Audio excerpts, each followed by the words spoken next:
Fallouty od Bethesdy. Jest to temat, który najwierniejszych fanów doprowadza do białej gorączki, kiedy widzą co ta firma robi z ich ukochaną marką. Jednak prawda jest taka, że to właśnie dzięki Bethesdzie ta marka z mało znanego RPG stała się światowym fenomenem. W tym filmie kontynuujemy historię z serii Fallout, której pierwsza część pojawiła się parę dni temu na kanale. Dzisiaj omówimy sobie, co się dzieje z serią, odkąd dostała nowego właściciela. Ja jestem Cybik i zapraszam na materiał. Kiedy Interplay zbliżało się do bankructwa, próbowali się ratować, sprzedając to, co z perspektywy przedsiębiorstwa zawsze jest najważniejsze. Prawa do marek. W wypadku Fallouta na zakup pokusiła się firma Bethesda Softworks, która była znana z tego hitu jak Morrowind, a na horyzoncie już pojawił się kolejny megahit, czyli Oblivion. Początkowo nie było to pełne przekazanie praw.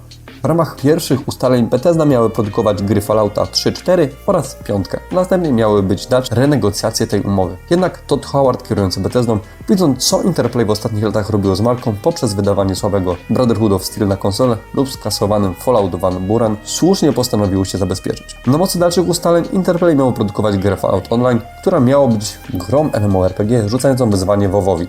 Jednak jednym z warunków było to, że nie mogła zatrudnić do tego osób trzecich, a sama Bethesda zastrzegła sobie prawa do regularnych odwiedzin w Interplay, aby sprawdzić, jak idą prace i czy aby na pewno nie powstanie z tego jakiś krab pokroju Brotherhood of Steel. Każde z takich odwiedzin miało być zapowiedziane na minimum 2 dni przed czasem. Kiedy Bethesda zakończyła pracę nad Oblivionem w 2006 roku, od razu zabrali za Fallouta 3, a w tym samym czasie Interplay robił swojego Fallouta Online. Projekt ten nigdy nie wszedł jak puzzle prototypu i ze strony Interplay skończyło się na gadaniu o Falloutie Online. Mało tego, w pewnym momencie Interplay podpisał umowę z bułgarską firmą Krzak przy pomocy nad Falloutem Online, a jeszcze inna firma otrzymała prawa do RPG-ów na licencji Fallouta.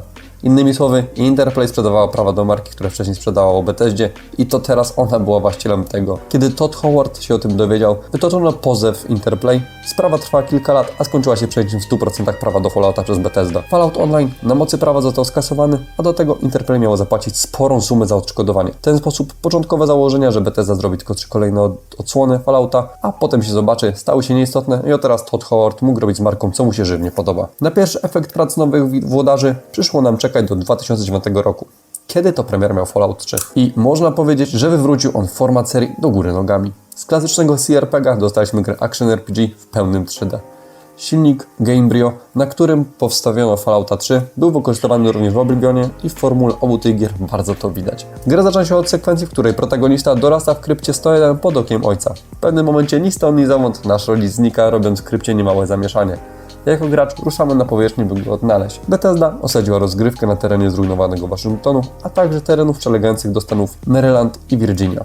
Cały obszar jest polem walki, wypływów między Bractwem Stalich i Enklawą znanymi z poprzednich części. Gra podobnie jak Oblivion kładzie duży nacisk na eksplorację, zaś kwestii wyborów, podobnie jak w klasycznych Falloutach, mamy dużą swobodę. Przykładowo, na początku zabawy jedną z pierwszych lokacji, jakie odwiedzimy, jest miasto Megaton, w którym znajduje się pocisk nuklearny. W trakcie wykonywania zadań możemy go rozbroić i pomóc mieszkańcom, albo zdetonować pocisk, serwując im zagładę. Fani klasycznych Falloutów byli niezadowoleni z tego, co stało się z ich marką i często szydzili z tej gry, że to jest Oblivion z pistoletami. Jednak w serwisie Metacritic większość graczy oceniło ją jako grę mocną 8 na 10.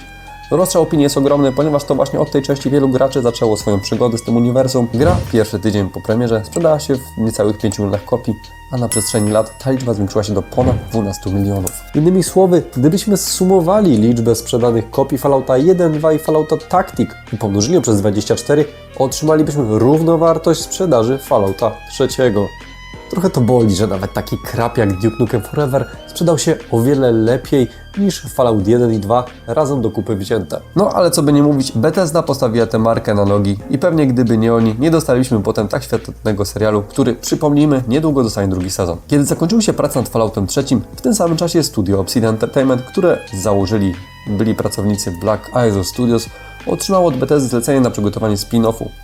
Warunkiem było wykorzystanie tego samego silnika, co w przypadku Fallouta 3 i mieli na to przedsięwzięcie około 18 miesięcy. Grafik był wtedy mocno napięty, ale Obsidian stanęło na wysokości zadania i dostarczyło grę, która miała połączyć fanów starych i nowych Falloutów. Mowa tu o Falloutie New Vegas. W grze zastosowano wiele pomysłów z zanulowanego Fallouta Van Buren, przez co powrócił m.in. Legion Cezara jako frakcja łowców niewolników sijących zamęt na pustkowie. Akcja została umieszczona w okolicach Las Vegas i pustyni Mojave. To, co najbardziej docenili zarówno starzy, jak i nowi fani, to to, że w tej grze nic nie jest czarno-białe. Gra doskonale pokazuje patologię każdej frakcji i poniekąd zmusza nas, abyśmy wybrali naszym zdaniem mniejsze zło. W ten sposób wybierając między demokratyczną, ale skorumpowaną Republiką Nowej Kalifornii, Legionem Cezara, który przy bliższym poznaniu wcale nie wydaje się taką najgorszą opcją dla pustkowi, mamy też do wyboru bardzo ciekawego i tajemniczego pana House'a, który przemianował stare Las Vegas na New Vegas i stał się biznesmenem, dyktatorem, który pociąga pozostałe frakcje za sznurki. Ale oczywiście nic nie stoi na przeszkodzie, by po kolei pozbyć się skarg zmienionych frakcji i po swojemu zaprowadzić porządek na pustkowiach. Co ciekawe, jeżeli przejdziemy wątek główny, gra kończy się. Jeżeli chcemy wrócić do świata gry, musimy wczytać save'a sprzed ostatniej misji, co uważamy, że jest bardzo rzadko spotykane w grach. Bardzo często, kiedy spytasz fana Falloutów, który jest najlepszy, ci bez zawahania odpowiedzą, że 1 lub 2.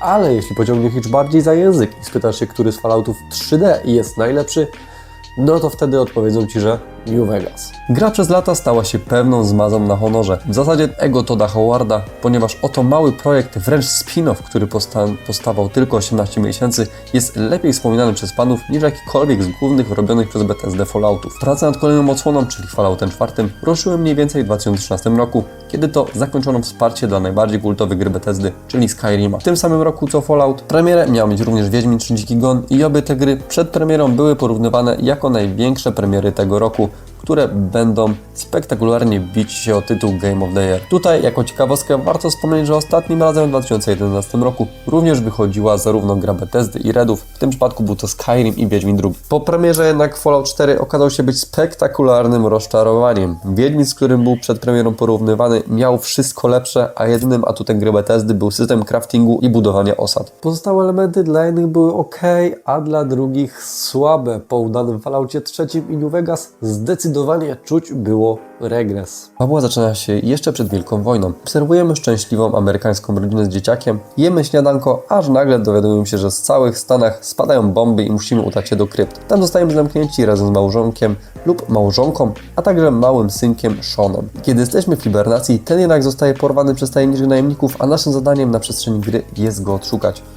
Tym razem mamy do wyboru stanięcie po stronie Bractwa Stali, a także kilku nowych frakcji, takich jak Minutemeni, Railroad, Root, Tajemniczy Instytut. Pomimo trochę gorszego odbioru i masy bugów, na premierę Fallout 4 sprzedał się bardzo przyzwoicie, osiągając wynik ponad 25 milionów sprzedanych kopii. W tym samym roku dostaliśmy bardzo ciekawą mobilkę Fallout Shelter, gdzie rozwijaliśmy naszą kryptę i dbaliśmy o dobrostan naszych osadników. Naszym osadnikom mogliśmy zakładać ekwipunek i wysyłać ich na pustkowie, wykonując questy, zdobywać doświadczenie i więcej zasobów. Gra pojawiła się niespodziewanie i szybko skradła serce milionów fanów marki. Jej popularność była na tyle ogromna, że z czasem doczekała się również portu na PC i dziś można ją pobrać chociażby na Steamie. Jako ciekawostkę i dla większej rzetelności materiału dodam, że w 2016 roku został również wydany Fallout Pinball, jednak edycji pinballowych było na tyle dużo, że nie ma sensu szczególnie omawiać zasad tej popularnej gry. Niedługo po zakończeniu prac nad Falloutem 4 Bethesda zaczęła myśleć nad swoim własnym Falloutem Online. Początkowo był to luźny, rzucony pomysł, który z czasem, gdy zaczęto go coraz bardziej w Bethesdzie przywoływać, od słowa do słowa rysować coraz bardziej konkretna wizja. Tym razem mieliśmy się przenieść do Virginii oraz jej przybrzeżnych terytoriów.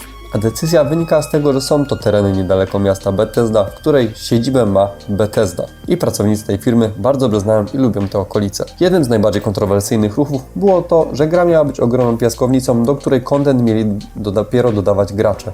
Co za tym idzie, początkowo miało nie być NPC i obozów bandytów, które nadawały bardzo duży urok w innych grach Bethesdy i sprawiały, że chciało się te światy eksplorować. Kilka miesięcy przed oficjalną premierą do sieci zostały puszczone teasery z utworem Country Roads, który stał się wizytówką gry. Jednak po premierze wszystko się wykrzaczyło. Gra była pełna bugów, glitchy, była pusta i ogólnie wszystko wskazywało na katastrofę jeszcze większą niż wydaną przed datem Brotherhood of Steel. Gra była tak wielkim krapem, że Fallouta 76 dorzucano do byle czego jako bonus, byle tylko pozbyć się tego barachła ze stanu magazynowego, z czego oczywiście zapewne, jak możecie kojarzyć, było wiele memów. Twórcy przez kolejne miesiące ciężko pracowali, łatając tę grę, dodano w końcu postacie niezależne i ogólnie wydaje się to iść w dobrym kierunku.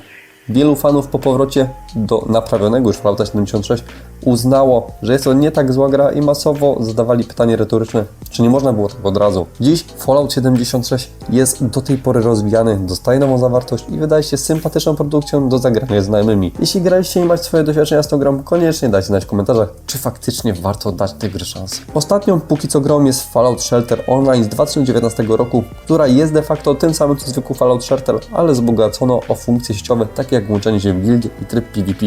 Póki co Bethesda jest zajęta produkcją częścią 6 jest Home The Elder Scrolls, więc na pełnoprawnego Fallouta 5 przyjdzie nam jeszcze długo poczekać. Do tego czasu warto zapoznać się z serialem, który powstaje jako ekskluzyw na Amazon Prime Video. Niedługo w nasze ręce zostanie oddany drugi sezon i my już się nie możemy doczekać. Jeżeli chcecie kupić któregoś z Falloutów w bardzo dobrej cenie, zachęcamy do odtworzenia naszego partnera Instagaming, gdzie aktualnie gry latają na bardzo fajnych cenach. Link do sklepu w opisie. Dajcie koniecznie znać w komentarzu, czy również czekacie na drugi sezon Fallouta, albo czy może czekacie na kolejną grę. Jeżeli jeszcze nie widzieliście poprzedniego części filmu, link będzie w komentarzu, żebyście mogli nadrobić. Również jeżeli Wam ten materiał się podobał, zostawcie łapkę w górę pod tym filmem, subskrypcję na kanale oraz kliknijcie w dzwoneczek, aby być na bieżąco. Tyle ode mnie na dzisiaj. Żegnam Was cieple. Na razie.